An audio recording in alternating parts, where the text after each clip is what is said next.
Welcome to the channel. I am Ladewaybac, and today, to finish up my week with Nagoriyuki, I'll be showing you what I've learned and how to win with this character.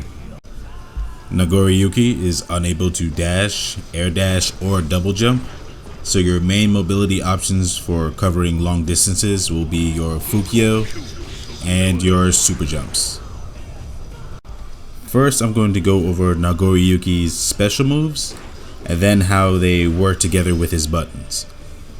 Now, the first special move is Kamuriyuki, which for the sake of the guide, I'll just call spin. And then Shizoriyuki, which is this move right here, which I will call the DP. And his projectile, which is called Zaramiyuki, which I will just call the clone. And then we have Bloodsuck, which I'll just call Bloodsuck. And then this move is Fukyo. For the clone, we typically want to use that to set up a Bloodsuck or a Close Slash, as you can cancel it into a Fukyo immediately.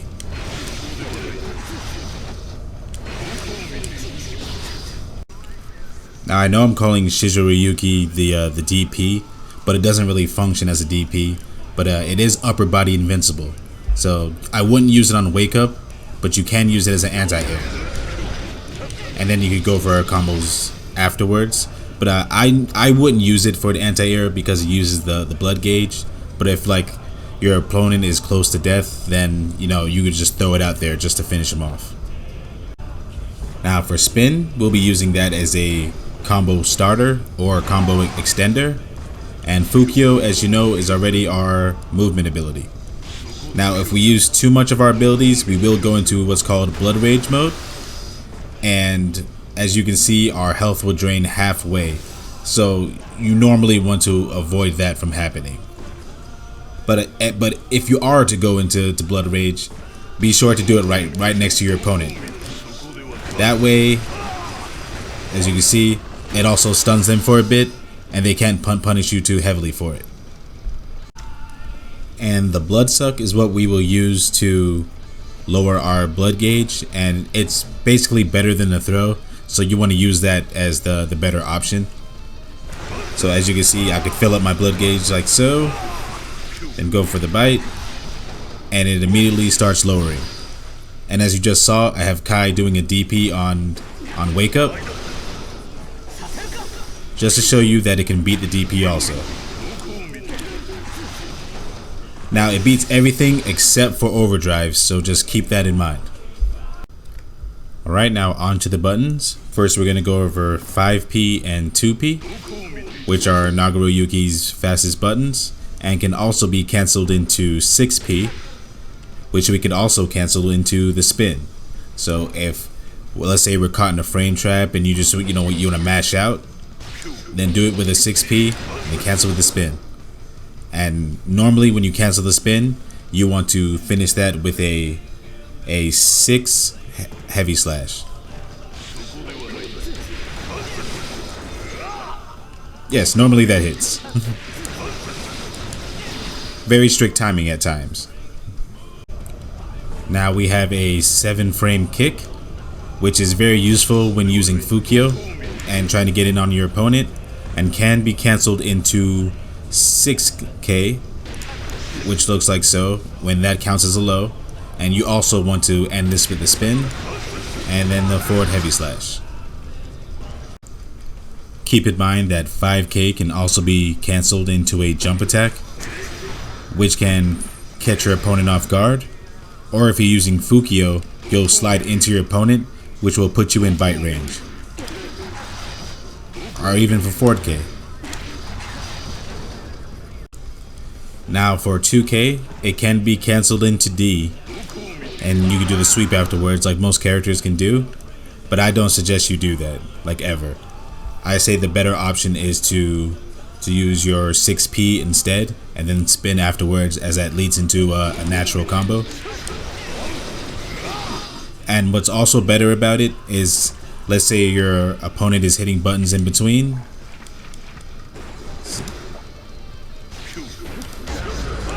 We get a counter off of that. Now before we move on to the next button, there is something I want to say about Fukyo. as you can notice when you use it forward or back, Nagoriyuki slides, and you don't always want that to happen. So if you're going backwards, you want to attack forward at the right time, and then Nagoriyuki just stop. And same thing for forward. Just hit back, and then he will not slide in the same direction, which is important for doing certain setups or combos. Alright, so with 5 slash, it's a move that can it's a button that can hit up to 3 times. But typically you don't want to do that third hit unless you're like you're ending a combo, as when you finish it you do lower your blood gauge. But typically you want to do 2 hits and then end with a spin, and then your forward heavy slash. Now if you think your opponent will not hit a button and he'll just let you do the whole string, just blocking it the whole way, you can just do the blood suck right after the first 2 hits. And let's say they block the spin, you get blood suck after that also. Now let's say your opponent wants to hit a button after you do the first 2 hits of your string, or maybe they want to jump backwards. The third hit will hit, and also the spin will hit. And you know, if you got a hard read and you know they're gonna jump back and that's what they've been doing the whole match, you could always just go for an air throw also. Keep in mind that you may be able to get the bite after the first 2 hits of slash, but if you're too far back, you won't be in range. Now if your opponent notices that you're too far back to go for the bite, and let's say they want to counter you with a medium or heavy slash, you, instead of doing the spin, you could always just teleport backwards and start it over again. Or you can even go low slash. And let's say your opponent is like the master of blocking and you just can't seem to get in on him no matter what you do. You could always trick him up by doing something like 2 Fukios in a row, and then going for the bite. Now for low slash. After low slash you can use standing heavy slash, which will count as a frame trap. So if you do those 2 buttons together, it will counter them if they decide to hit a button. And also for low slash, you can do, when you know it's gonna hit, I would go for the spin afterwards, as you can get a combo. Well, first of all, you can do the forward heavy slash, or you can just go full combo mode.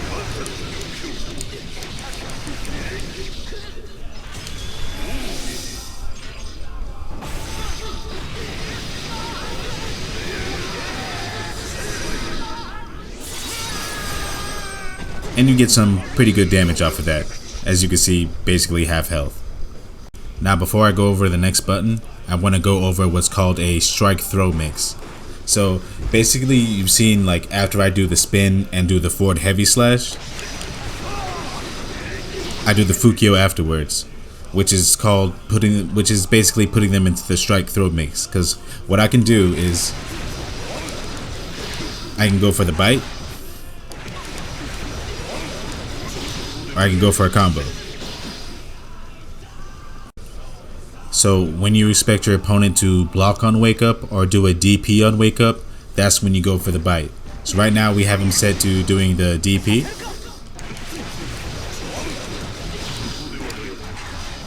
And we get right through it.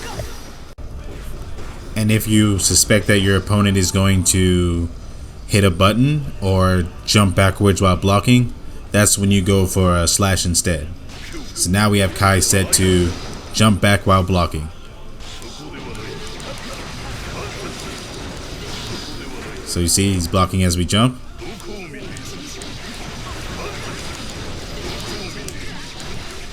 And then we can get a combo right off of that. Now last thing on the strike throw mix, if your opponent is far away from you when you start your combo, you can still get a bite, but you will not be able to get the close slash.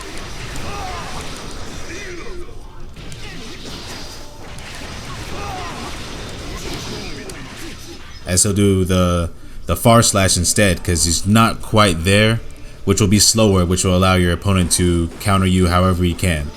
So what you do in that situation is you switch to kick instead.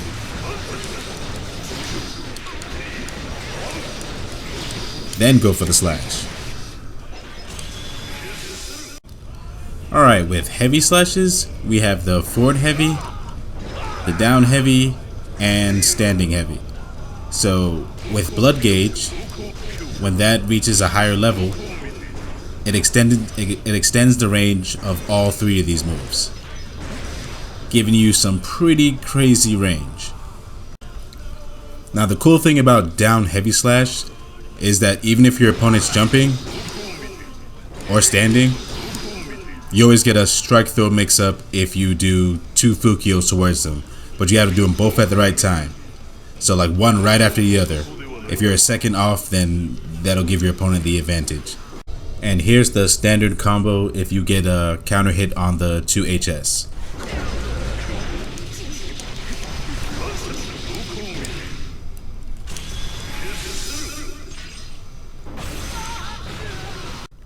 And this is the combo that you do if you can't get the close slash on the opponent.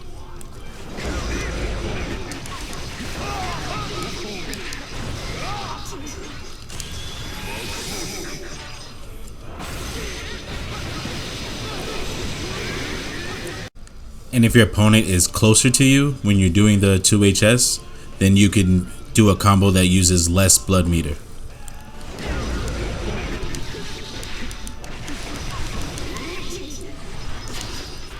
And then you don't necessarily have to overdrive because you've barely used any meter at all. Now here's a cool trick that you can do with all your heavy slashes, that it's kind of hard to pull off, but once you get the timing down, it is very useful. So right now I have Kai jump blocking whenever I hit him. So what we're gonna do is we're gonna do the spin right after a heavy slash. But if you do it too early, he will block. But if you do it right on time, he'll get hit.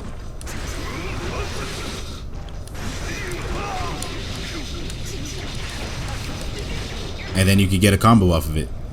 But I'm telling you, the timing is very precise. Because if they're jumping and blocking, that'll block. So it has to be at the perfect time. So if you can get that down, then you could get a free combo off of that.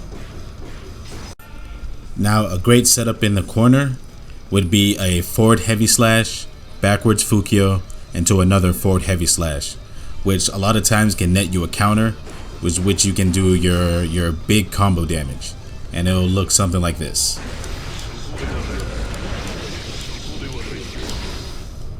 Oh, give me a sec.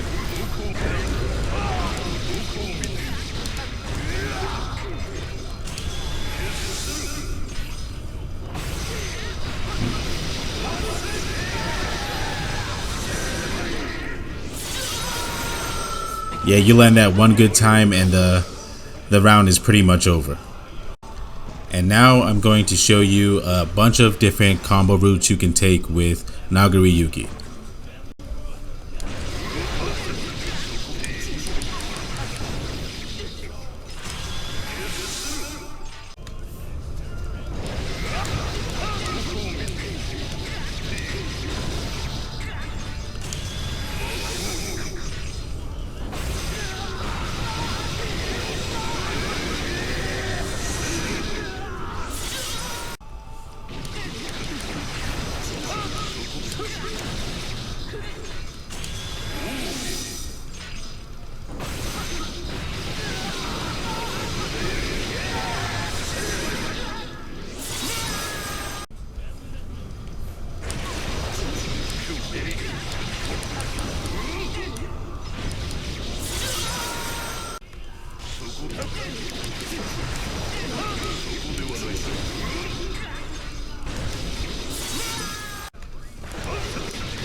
Now every Nagoriyuki player is different, but I'm just gonna do some stuff to give you an idea of ways you can possibly open up your opponent.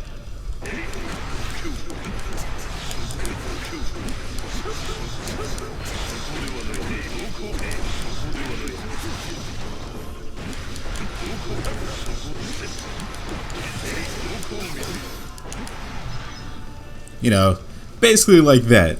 Like with Nagoriyuki, the fight is your oyster. You know, there's so many ways to open up your opponent, and they'll be scared to hit a button, and then when they're looking scared to hit a button, you go for the bite, and then you do it all over again. And don't forget, you can bite off the spin too. Or you can do the spin and back off, go low. There's just so many options. So mix it up, find something that works for you, and then open up your opponents at will. Lastly, I want to suggest what you can do with what you should do with your meter. I think the best option for meter use is to use the yellow Roman cancel to get your opponents off of you so you can get your offense going. And whenever you have your opponent against the wall, whether you pin them or not, always be sure to use your overdrive, because when you use your overdrive, it lowers your blood gauge. And it's good to get over to the next side through the wall and have your blood gauge be at 0. And lastly, if you let's say you miss a bite, do a purple Roman cancel. And you know, if they jump, just jump up to them and get an air grab. And that's the best way you can use your meter. And that is my guide to Nagoriyuki. Leave a like if this video has helped you in any way, and subscribe for daily fighting game content. Thanks for watching.